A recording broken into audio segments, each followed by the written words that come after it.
세계 최강 군사동맹 나토가 서울 한복판에 모였습니다. 30나라의 대사들이 같은 시각 한국의 한 방산회사 본사로 들어선 거예요.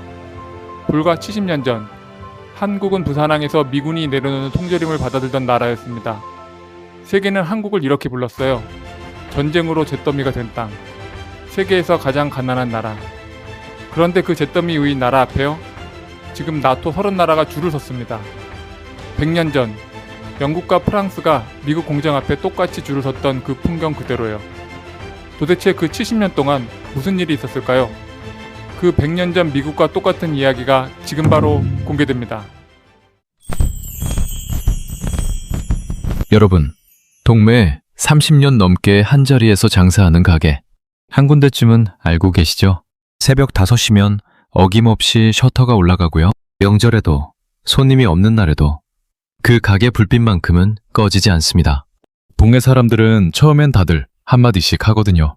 저 양반은 뭐가 저렇게 부지런해? 장사도 안 되는데 왜 저렇게 문을 열어놓나? 그런데 10년이 가고 20년이 가고 30년이 흐릅니다. 어느 날 옆골목 가게들이 하나둘 문을 닫기 시작해요. 어떤 집은 이젠 장사 안 된다 하고 셔터를 내렸고요. 어떤 집은 사람 구하기 힘들다 하고 그만뒀어요. 그러던 어느 해 동네에 큰 공사가 터집니다. 갑자기 연장이 필요하고 자재가 필요하고요.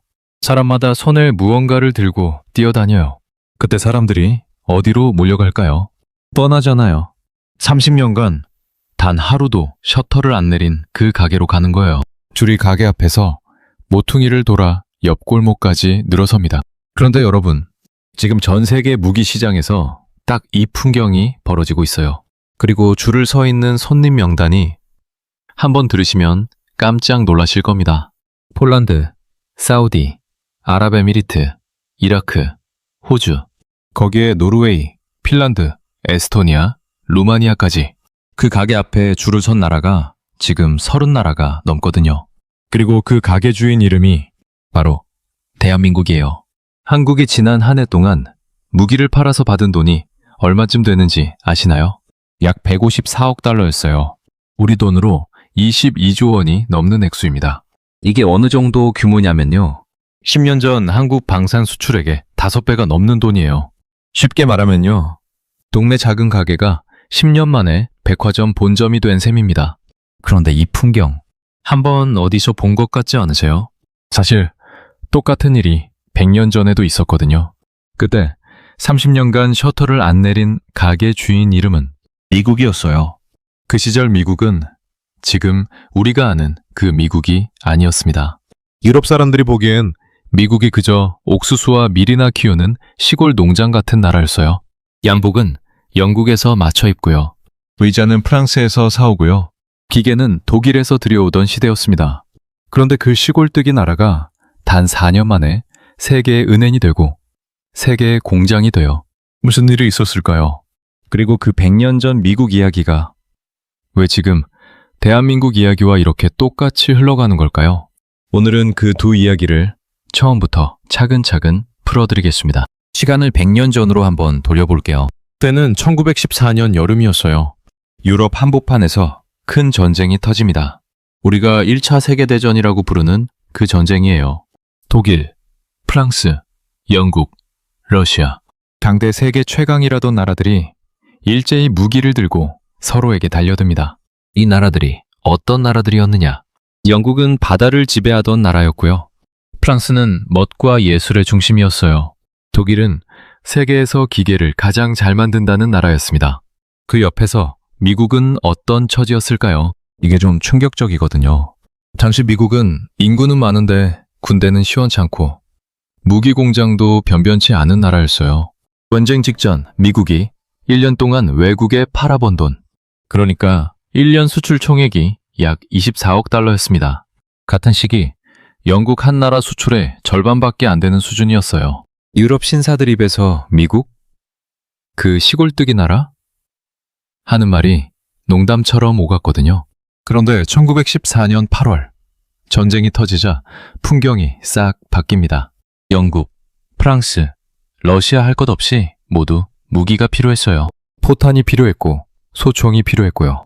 군화가 필요했고 통조림이 필요했고 약품이 필요했습니다. 그런데 자기네 공장은요, 이미 전쟁터 가까이에 있거나 매일 폭격에 시달리거나 인력을 다 전쟁터로 보내서 텅 비어 있었어요. 어디서 사와야 했을까요? 결국 바다 건너 미국이었어요. 이때부터 미국 동부의 공장 도시들 풍경이 완전히 달라집니다. 당시 미국에 듀폰이라는 큰 화약 회사가 있었어요. 전쟁 전에는 한 해에 화약 400만 파운드 정도를 만들던 회사였습니다. 그런데 전쟁이 터지고 나서 이 회사가 만든 화약 양이 한 해에 4억 5천만 파운드를 넘어가요. 자그마치 100배가 넘게 늘어난 겁니다. 이게 어느 정도냐면요, 우리 동네 방앗간이 갑자기 전국 떡 공장이 된 거나 마찬가지예요. 미국의 큰 총기 회사도 마찬가지였어요. 영국 정부가 그 공장에 직접 사람을 보내서요, 소총 100만 정만 만들어 달라 하고 부탁할 정도였거든요. 미국의 큰 철강 회사 공장 굴뚝은 어떻게 됐을까요? 24시간 연기를 뿜었어요. 비유하자면요, 전쟁 전 미국 공장이 9시 출근, 6시 퇴근하던 사무실이었다면 1915년 미국 공장은 새벽 3시에도 불이 켜져 있는 24시간 편의점이 된 거예요. 결과는 숫자로 나타납니다. 전쟁 직전 24억 달러였던 미국 수출이요, 1917년에는 약 62억 달러로 늘어나요. 단 4년 만에 2배 반이 넘게 뛴 겁니다. 그리고 그 늘어난 돈의 대부분은요, 영국과 프랑스, 그러니까 연합국 진영의 주머니에서 나왔어요. 그런데 여기서 더 흥미로운 장면이 펼쳐지거든요. 영국이 미국 무기를 사는데 쓸 돈이 점점 떨어집니다. 그러자 미국의 큰 은행이 영국과 프랑스에 돈을 빌려줘요. 그 돈으로 영국과 프랑스가 다시 미국 공장에 가서 무기를 사갑니다. 자, 돈이 어디로 흐르는지 한번 따라가 보세요. 미국 은행에서 나간 돈이 영국과 프랑스 정부로 갔다가 다시 미국 공장으로 돌아오고 또다시 미국 은행으로 돌아오는 거예요. 마치 수도꼭지에서 나온 물이 한 바퀴 돌아 다시 같은 집 욕조로 들어오는 셈이죠. 그 4년 동안 미국이 연합국 진영에 빌려준 돈이 얼마쯤 되는지 아세요? 당시 돈으로 약 100억 달러가 넘었어요. 지금 가치로 환산하면 어마어마한 금액입니다. 전쟁이 끝나기 직전인 1918년이었어요.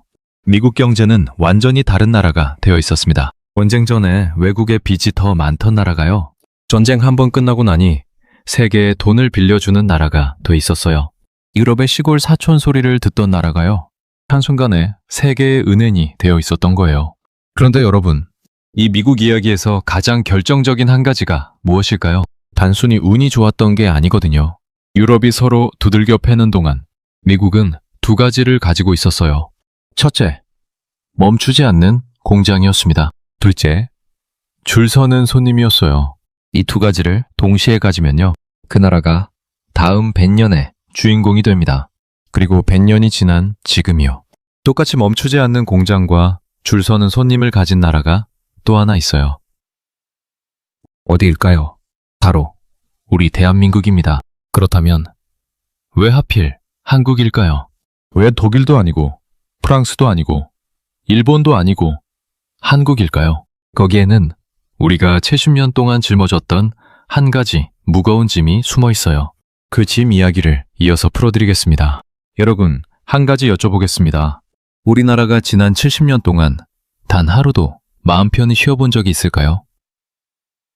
1953년 7월 27일 휴전협정에 도장을 찍은 그날부터 오늘까지요, 한반도에는 늘 휴전선이라는 한 줄이 그어져 있었어요. 그 한 줄 너머에는 북한이라는 이름의 이웃이 있고요. 그 이웃은 지금도 미사일을 쏘고 핵실험을 하고 가끔은 우리 영해로 무인기를 보냅니다. 그래서 우리나라는 어떻게 살아왔을까요? 단 한 번도 군대를 줄여본 적이 없어요. 단 한 번도 무기공장 셔터를 내려본 적이 없고요. 단 한 번도 이제 평화로우니 좀 쉬어도 되겠다 하고 마음 놓아본 적이 없습니다. 그런데 여러분, 그동안 유럽은 어떻게 살았을까요? 이게 완전히 딴 세상이었거든요. 1991년에 소련이 무너집니다. 동독과 서독이 합쳐지고요, 동유럽 나라들이 줄줄이 나토에 들어와요. 그 무렵 유럽 정치인들이 자주 쓰던 말이 하나 있었어요. 평화 배당금이라는 표현입니다. 이게 뭐냐면요, 이제 큰 전쟁은 없을 테니 군대에 쓰던 돈을 복지나 다른 데로 돌리자는 이야기였어요. 그래서 유럽 각국이 군대를 줄였습니다. 요기 공장도 줄였고요. 독일은 한때 50만 명이 넘던 군대를 18만 명까지 줄였어요.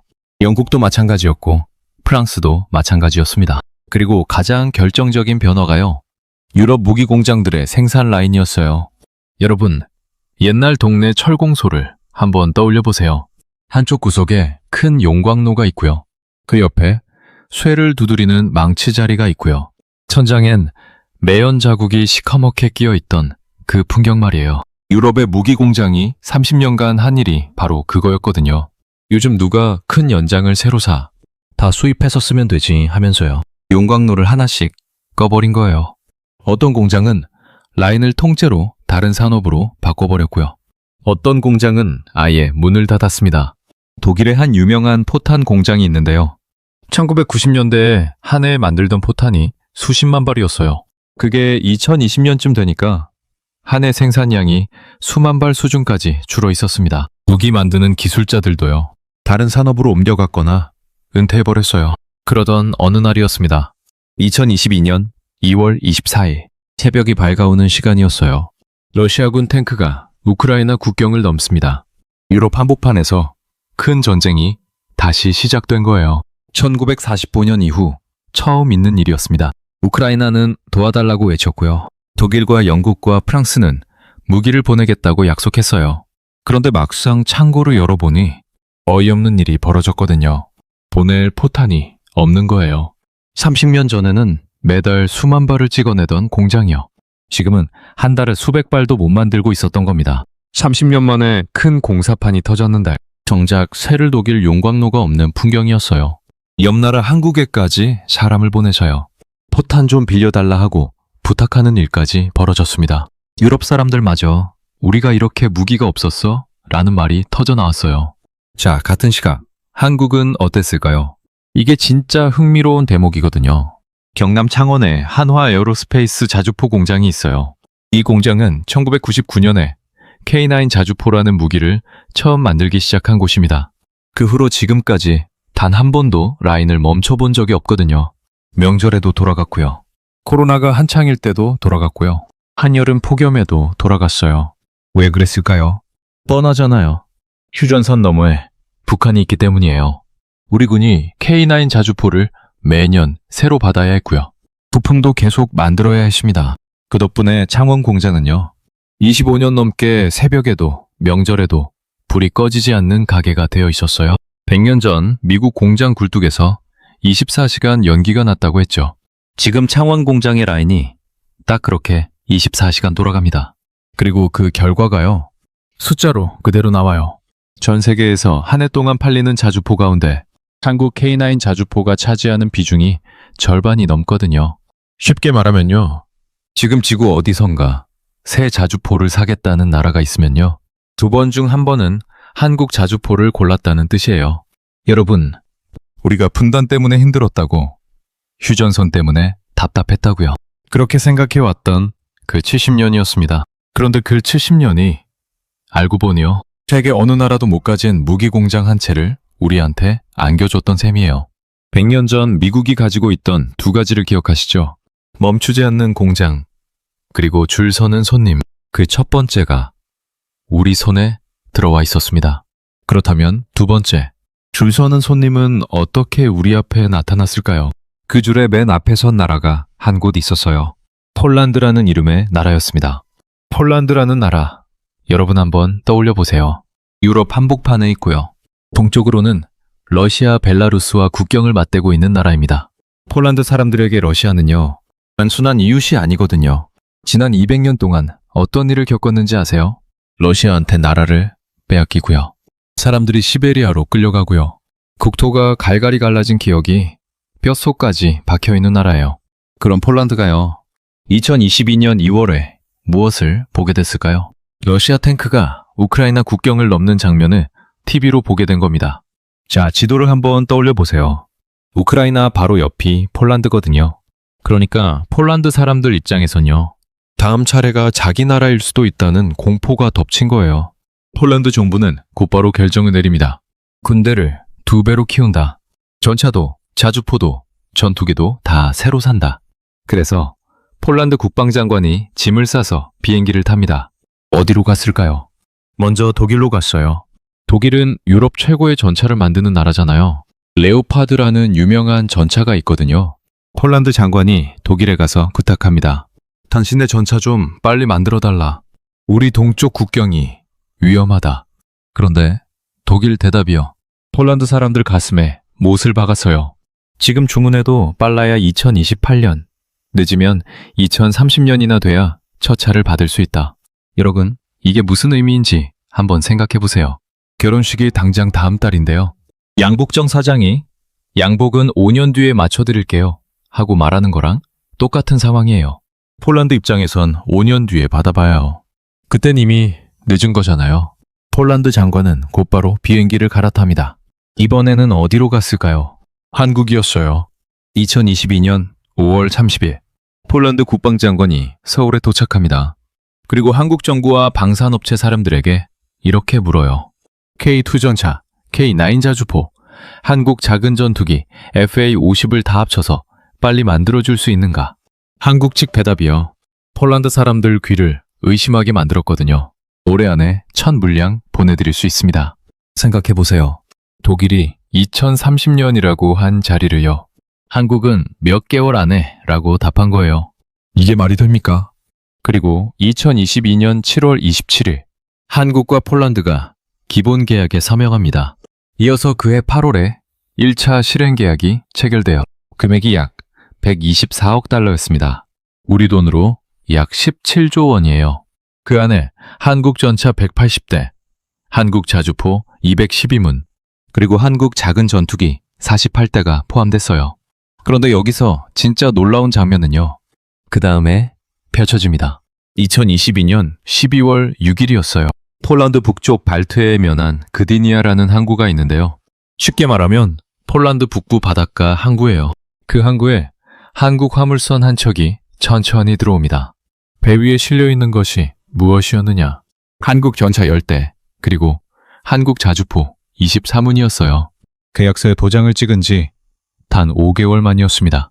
양복전 비유로 다시 돌아가 볼게요. 독일이 5년 뒤에 양복 드릴게요 라고 한 자리에서요. 한국은 도장 찍으신 지 5개월 만에 양복 가져왔습니다 하고 부두에 내려놓은 셈이에요. 그날 그디니아 항구 부두에는요. 폴란드 국민들이 모여 있었습니다. 부두 한가운데 단상이 있었고요. 단상 위에 한 사람이 올라갔어요. 폴란드 대통령 안제이 두다였습니다. 여러분, 한나라 대통령이 외국 무기 도착 행사에 직접 나오는 일, 이게 흔치 않은 일이거든요. 그런데 두다 대통령은 직접 그 자리에 와서요. 한국 전차 앞에 서서 마이크를 잡습니다. 이렇게 말했어요. 이것이야말로 진정한 안보 강화입니다. 그날 부두에는요. 카메라 플래시가 끊임없이 터졌고요. 폴란드 군인들이 한국 전차 옆에 도열했고요. 한국 자주포 포신이 회색 발트의 바람 속에서 정면을 향하고 있었어요. 그디니아 부두에서 박수 소리가 터졌습니다. 그 박수 소리는요. 단순히 무기 하나가 도착한 박수 소리가 아니었어요. 우리가 5년을 기다리지 않아도 된다. 우리가 동쪽 국경을 지킬 수 있다. 이런 안도의 박수였습니다. 그리고 그 박수를 받은 나라가요. 바로 대한민국이었어요. 폴란드와의 계약은 거기서 끝나지 않았거든요. 2025년 8월에 2차 실행 계약이 한 번 더 체결됩니다. 이번엔 약 65억 달러, 우리 돈으로 약 9조 원짜리 한국 전차 추가 계약이었어요. 그것도 단순히 완성품을 가져다 파는 게 아니었거든요. 폴란드 현지 공장에서요. 폴란드 사람들이 직접 한국 전차를 만들게 하는 방식이었어요. 폴란드 입장에선요. 자기 나라 안에서 자기 손으로 한국 전차를 찍어낼 수 있게 된 겁니다. 한국 입장에선요. 한국 표준이 폴란드 표준이 되는 일이었어요. 그런데 여러분, 폴란드 한 나라가 이렇게 한국 전차를 사가니까요. 옆에서 지켜보던 나라들의 시선이 달라지기 시작합니다. 노르웨이가 줄을 섰고요. 에스토니아가 줄을 섰고요. 루마니아가 줄을 섰고요. 핀란드가 줄을 섰어요. 독일이 5년 뒤에 준다는데 한국은 5개월 만에 준다더라. 이 한 줄이요. 유럽 국방장관들 사이에 돌기 시작한 거예요. 그런데 말이에요. 한국 무기가 빠른 것만 가지고 줄을 섰을까요? 아닙니다. 빠른 건 시작일 뿐이었어요. 진짜로 줄을 서게 만든 이유는 따로 있었거든요. 한국 무기에 붙어 있던 한 가지 오래된 꼬리표가 있었어요. 한국은 그래봤자 카피캣 아닌가. 이 꼬리표가 떨어져 나간 사건이 있었기 때문이에요. 그 사건이 어디서 일어났는지요? 이어서 풀어드리겠습니다. 여러분, 카피캣이라는 말 들어보셨죠? 남이 만든 걸 슬쩍 베껴서 비슷하게 만드는 사람을 가리키는 말이거든요. 우리나라 산업이 지난 60년 동안 가장 많이 들었던 꼬리표가요. 바로 이 카피캣이었어요. 자동차 처음 만들 때도 들었고요. 반도체 처음 만들 때도 들었고요. 무기 처음 만들 때도 들었습니다. 한국이? 한국이 그걸 만들어? 어디서 베꼈겠지. 이런 시선이었거든요. 특히 무기 분야에서는 이 시선이 더 깊었어요. 1980년대까지만 해도요. 우리나라는 미국이 안 팔면 전투기 한 대 가질 수 없는 나라였습니다. 미사일 한 발도 외국에서 사와야 했고요. 그것도 미국이 허락한 사거리 안에서만 만들 수 있었어요. 그러던 한국이요. 무기에서 처음으로 카피캣 꼬리표를 뗀 사건이 두 군데에서 일어납니다. 한 곳은 경남 사천이라는 도시였고요. 한 곳은 중동의 사막 한가운데였어요. 그 사천에 한국항공우주산업이라는 회사가 있어요. 쉽게 말하면 우리나라에서 비행기 만드는 가장 큰 회사거든요. 그 회사 본사와 공장이 사천에 있고요. 바로 옆에 공군 훈련 비행단의 활주로가 있습니다. 2022년 7월 19일이었어요. 한국 사람들이 30년을 기다려온 한 장면이 펼쳐집니다. 활주로 끝에는 회색 도장을 한 전투기 한 대가 서 있었습니다. KF-21 보라매라고 부르는 한국 최신 전투기예요. 한국이 처음으로 직접 설계하고 직접 만든 4.5세대 전투기였거든요. 이게 무슨 의미냐면요. 그 전까지 우리나라가 만든 적이 있는 비행기는요. 훈련용이거나 외국 설계를 받아 조립한 수준이었어요. 그런데 그날 활주로에선 한국 최신 전투기는요. 처음부터 끝까지 우리 손으로 그린 비행기였습니다. 활주로 옆 임시 관람대에 사람들이 서 있었어요. 한국항공우주산업 엔지니어들이었거든요. 누가 봐도 한 30년쯤 이 일에 매달려 있었을 법한 분들이 많았어요. 활주로 끝에서 한국 최신 전투기가 천천히 움직이기 시작해요. 그리고 그 비행기가요. 사천 하늘로 올라가서 33분 동안 하늘에 떠 있었어요. 그 33분 동안 활주로 옆 엔지니어들은 거의 움직이지 않았거든요. 33분 뒤 한국 최신 전투기가 활주로에 다시 내려앉습니다. 그 순간 활주로 옆에서요. 만세 소리가 터졌어요. 여러분, 30년이 걸린 일이었어요. 한국 정부가 우리도 전투기 한번 만들어보자 하고 처음 이야기를 꺼냈을 때요. 미국에서 한마디가 돌아왔어요. 한국이? 한국이 그걸 어떻게 만들어? 너희한테는 기술이 없잖아. 핵심 기술 몇 가지는요. 미국이 끝내 안 팔아줬어요. 그래서 한국 엔지니어들이 직접 만들어야 했습니다. 그 30년의 끝이요. 사천 활주로에 33분이었던 거예요. 자, 두 번째 무대로 가볼게요. 중동의 사막 한가운데입니다. 아랍에미리트라는 나라예요. 바로 옆 나라가 이란이거든요. 이란이 미사일을 자주 쏘는 나라이다 보니요.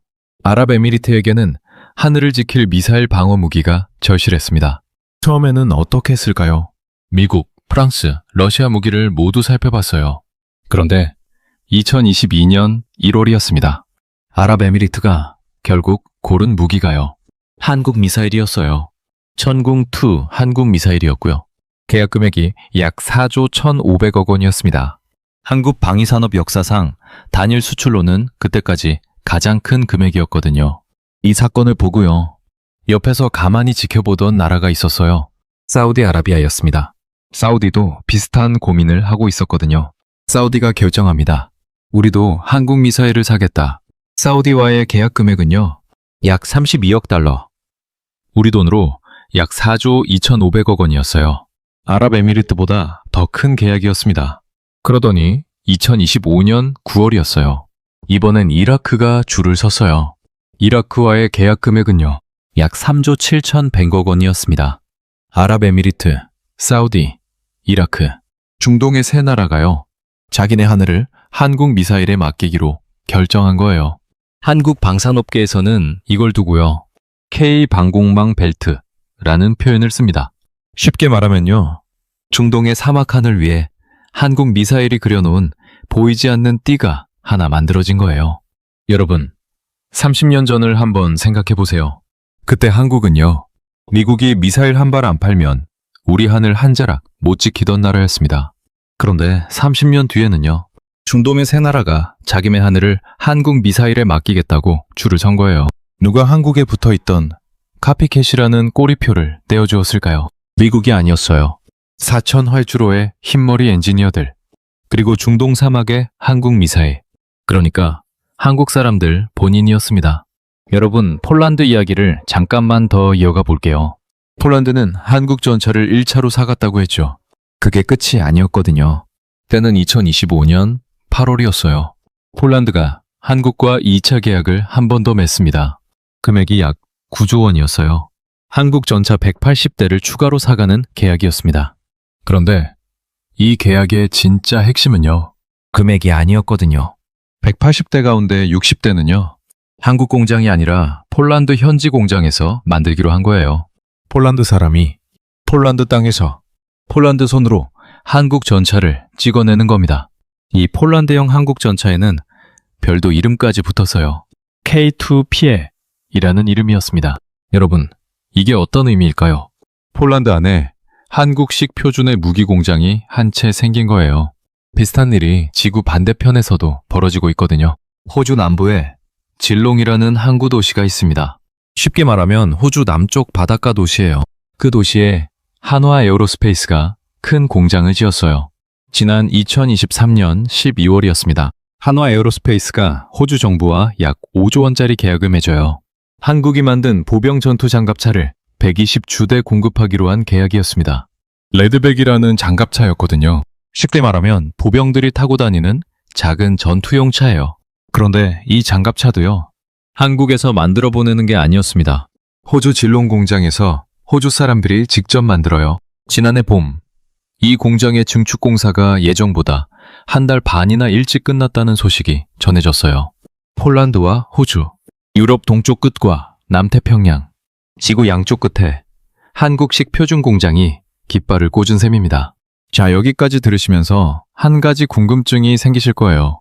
그래, 한국 무기가 빠르고 기술도 좋고 현지 공장까지 짓는다. 그런데 정말 한국 방산이 없으면 안 되는 수준까지 갔을까? 미국도 있고 독일도 있고 프랑스도 있는데 말이야. 이 질문에 한 번에 답이 되는 사건이요. 작년 봄 서울 한복판에서 일어났습니다. 올해 4월 14일 서울의 아침 풍경을 한번 그려보세요. 서울 도심으로 검은색 의전 차량들이 줄지어 들어옵니다. 나토라는 군사동맹이 있는데요. 쉽게 말하면 북대서양 조약기구라고요. 미국과 유럽 나라들이 함께 묶인 세계 최대 군사동맹이거든요. 그 나토 회원국 대사 31명이요. 같은 시각, 같은 자리에 모인 거예요. 이게 얼마나 드문 일이냐면요. 보통 외교 행사라고 해도 한두 나라, 많아야 서너 나라가 같이 움직이거든요. 그런데 그날은 30나라 대사가 동시에 한자리에 모인 셈이었습니다. 이 대사들이 향한 곳이 어디였을까요? 한 방산 기업의 본사였습니다. 한화 에어로스페이스 서울 본사였거든요. 쉽게 말하면 무기 만드는 회사 사무실이었어요. 그 자리에 공식 이름이 있었습니다. 한화 주나토 대사단 전략대화였어요. 회의실로 들어선 대사들 앞에는요, 한국 방위산업이 만든 무기들의 영상과 모형이 펼쳐졌습니다. 한국 자주포가 발사되는 영상이 스크린에 떴어요. 한국 다연장 로켓이 일렬로 미사일을 쏟아내는 장면이 이어졌고요. 대사들은 통역기를 귀에 꽂고 화면을 응시했어요. 회의실 분위기가요, 진지한 사업회담이었거든요. 다음 날인 4월 15일이었습니다. 경기도 판교에 있는 HD현대 글로벌 R&D 센터였습니다. 쉽게 말하면 HD현대라는 큰 회사의 연구개발 본부예요. 이곳이 어떤 곳이냐면요, 한국조선업의 두뇌라 불리는 곳이거든요. HD현대는 세계에서 군함과 잠수함을 가장 잘 만드는 회사 중 한 곳입니다. 그날 대사들은요, HD현대가 만든 함정 모형과 잠수함 설계 자료를 살펴봤어요. 차세대 군함 영상도 둘러봤고요. 한국의 육상무기와 해상무기를 양쪽 다 보고 가겠다는 일정이었던 겁니다. 여러분, 이 풍경이 어떤 의미인지 한번 곱씹어 보세요. 나토는요, 1949년에 만들어진 군사동맹이거든요. 세계에서 가장 오래되고 가장 강력한 군사동맹입니다. 그런 나토의 회원국 대사 30명이요. 워싱턴이 아니었어요. 베를린도 아니었고요. 서울로 비행기를 타고 날아온 거예요.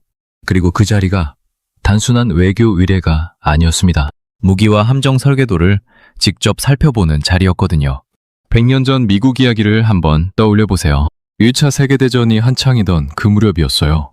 영국과 프랑스 정부 관계자들이 줄지어 미국 공장 마을을 찾아갔죠. 미국 화약 공장에 가서 화약을 보고요. 미국 총기 공장에 가서 소총을 살피고요. 미국 철강 공장에 가서 강철을 들여다봤습니다. 원신의 공장에서 우리에게 필요한 걸 만들어줄 수 있는가? 이게 100년 전 영국과 프랑스 관리들의 질문이었어요. 그리고 올해 봄이었습니다. 똑같은 질문이 다시 던져졌어요. 다만 이번에는 미국 공장이 아니라 서울 한화 본사에서였습니다. 영국 프랑스 관리가 아니라 나토 30나라 대사들이 그 질문을 던지러 온 자리였어요. 자, 여기서 한 걸음 더 나아가 볼게요. 한국 방산이 단순히 잘 팔린다가 아니라요. 정말 없으면 안 되는 수준까지 갔을까요? 이걸 확인할 수 있는 사건이 하나 있거든요. 재작년 한 해 동안 벌어진 일이에요. 그해 한국은요, 미국의 포탄 약 50만 발을 대여해 줍니다. 직접 우크라이나에 보내는 건 아니었어요. 미국이 자기네 비축분을 우크라이나로 보내고요. 그 빈자리를 한국 포탄이 채워준 방식이었거든요. 결과적으로요. 한국 창원 공장에서 만든 포탄이 미국을 거쳐 우크라이나 전선의 야포 안으로 들어간 셈이 됐어요. 그 무렵 유럽의 한 안보 전문가가 이런 말을 남겼습니다. 지금 우크라이나 전선의 야포가 쉬지 않고 쏠 수 있는 이유 가운데 절반은 한국 창원에 있다. 자, 이번엔 폴란드 동쪽 국경을 한번 가볼게요. 폴란드의 동쪽 국경은 벨라루스와 러시아를 마주보고 있습니다. 나토의 가장 동쪽 끝, 이른바 동부전선이에요. 그 동부전선에서 폴란드 군대가 주력으로 쓰는 전차가 무엇일까요? 한국 전차입니다. 그 옆에서 포를 쏘는 자주포가 무엇일까요? 한국 자주포예요. 폴란드 영공을 정찰할 작은 전투기가 무엇일까요? 한국이 만든 작은 전투기입니다. 여러분, 한 가지 가정을 해볼게요. 만약 내일 아침이요, 한국 창원 공장의 라인이 멈춘다면 어떤 일이 벌어질까요? 폴란드 동부 국경에 전차 정비가 흔들립니다. 우크라이나 전선에 포탄 보급이 막혀요. 중동 세 나라의 미사일 방어 부품 교체가 끊깁니다. 호주 남부 공장의 장갑차 양산도 차질을 빚게 돼요. 한국 창원 공장 하나가 멈추면요, 유럽 동구와 중동의 하늘, 그리고 남태평양의 안보가 동시에 흔들리는 시대가 된 겁니다. 원한 나라는 세상에 많아요. 미국도 독일도 프랑스도 영국도 강합니다. 그런데 없으면 동맹국의 안보가 흔들리는 나라. 이건 지금 손에 꼽거든요. 그 손에 꼽히는 자리에 우리 대한민국이 들어와 있는 겁니다. 올해 4월 서울 한화본사 회의실에 나토 30나라 대사들이 앉아있던 풍경. 그 풍경 한 장이요, 사실 모든 설명을 대신해주고 있었어요. 여러분, 100년 전 미국 이야기를 한 번만 더 떠올려 볼게요. 1차 세계대전이 끝났을 때요, 미국은 단순히 무기를 잘 파는 나라가 된 게 아니었거든요. 그 전쟁 기간에 미국 공장들이 익힌 기술이요, 다른 곳으로 다 옮겨갔어요. 자동차로, 항공기로, 통신으로 흘러갔습니다. 전쟁이 끝난 뒤에 미국은요, 자동차의 나라가 되고 비행기의 나라가 되고요. 30년 뒤에는 컴퓨터의 나라가 됩니다. 전쟁 무기를 만들던 기술이 다음 100년의 산업 무기로 바뀐 거예요. 지금 한국 바미 산업이 정확히 그 자리에 서 있거든요. 한국이 다음 100년을 열려고 준비하는 기술이 3가지 있어요. 첫 번째 키워드부터 말씀드릴게요. 무인 전차입니다. 현대 로템이라는 회사가요, 사람이 안 타고도 스스로 움직이는 전차를 시험하고 있어요. 쉽게 말하면 운전석에 사람이 없는 전차예요. 그 안에서 인공지능이 지형을 읽고요, 표적을 알아봅니다. 옛날 영화에서나 보던 풍경이요, 지금 우리나라 시험장에서 매일 펼쳐지고 있는 겁니다. 두 번째 키워드는요, 인공지능 함정입니다. 쉽게 말하면 사람보다 컴퓨터가 더 많이 일하는 군함이에요. HD 현대와 하나오션 같은 회사들이요, 사람이 적게 타거나 일부 임무는 사람 없이 수행하는 군함을 만들고 있습니다. 생각해보세요. 군함이라는 게 원래요, 수백 명이 타고 한 달, 2달 바다 위에 떠있는 도시 같은 존재였거든요. 그 도시 일부를 이제 인공지능에 맡기는 시대로 넘어가고 있는 겁니다. 세 번째 키워드는 우주예요. 때는 2022년 6월이었어요. 우리나라가 직접 만든 누리호 로켓이요, 두 번째 시도에서 성공합니다. 그리고 이어서요. 한국이 만든 정찰 위성들이 차례로 우주로 올라갔어요. 쉽게 말하면 자기 영토를 자기 위성으로 직접 들여다볼 수 있게 된 거예요. 이게 우주 시대의 군사 강국 기준이거든요. 한국은 이제 그 기준선 안에 들어와 있습니다. 무인 전차, 인공지능 함정, 우주 정찰. 이 세 가지를 다 가지고 있는 나라가요. 지구상에 손에 꼽을 정도예요. 그 몇 안 되는 나라 안에 우리나라 이름이 적혀 있는 겁니다. 100년 전이었어요. 미국이 자동차와 비행기로 다음 100년을 열었죠. 지금은 한국이요. 무인무기와 인공지능과 우주기술로 다음 100년을 열려고 하고 있습니다. 그 길의 시작점이요. 바로 지금이에요. 우리가 살고 있는 이 2020년대입니다. 여기까지 한국 방위산업의 이야기를 풀어드렸어요. 다만 한 가지요. 솔직하게 말씀드리고 싶은 게 있습니다. 모든 게 장밋빛만 있는 건 아니거든요. 한국 방위산업에도 그늘이 있어요. 젊은 엔지니어 구하기가 점점 어렵다는 이야기가 현장에서 들립니다. 부품 가운데 일부는 여전히 외국에서 수입해 와야 하고요. 미국과 유럽 같은 오래된 방산 강국들의 견제도 점점 거세지고 있습니다. 산을 오르는 중에는요, 늘 새로운 비탈이 나타나는 법이거든요. 다만 한 가지 안심이 되는 건요, 이 비탈들을 정부와 기업이 가만히 두고 있지 않다는 점입니다. 정부는 방산 인력을 키우기 위한 별도 대책을 내놓고 있어요. 기업들은 폴란드와 호주처럼 현지 공장을 지어서 외국의 견제를 정면 돌파하는 방식을 찾고 있고요. 어디선가 영국의 한 방산 전문지가 이런 표현을 쓴 적이 있어요. 한국은 더 이상 무기를 따라 만드는 나라가 아니다. 무기 시장의 새로운 기준을 만드는 나라가 됐다. 자, 마지막으로 한 가지 여쭤보고 싶어요. 이 모든 일을 누가 만들었을까요? 청와대도 아니에요. 회장님들도 아닙니다. 창원공장 새벽 라인에서 자주포 부품을 깎아낸 분들이에요. 사천 활주로에서 30년을 묵묵히 도면을 그렸던 흰머리 엔지니어들이고요. 그리고 그분들의 아버지와 어머니가 만든 일입니다. 그 70년이 헛되지 않았던 거예요. 비탈은 늘 있었어요. 그래도 우리는 한 칸씩 올라왔습니다. 다음 비탈도요. 우리는 또 한 칸씩 올라갈 거예요. 오늘 이야기는 여기까지입니다. 오늘 이야기가 마음에 남으셨다면 구독, 좋아요, 그리고 대한민국 화이팅이라고 댓글 하나만 남겨주세요. 끝까지 들어주셔서 고맙습니다.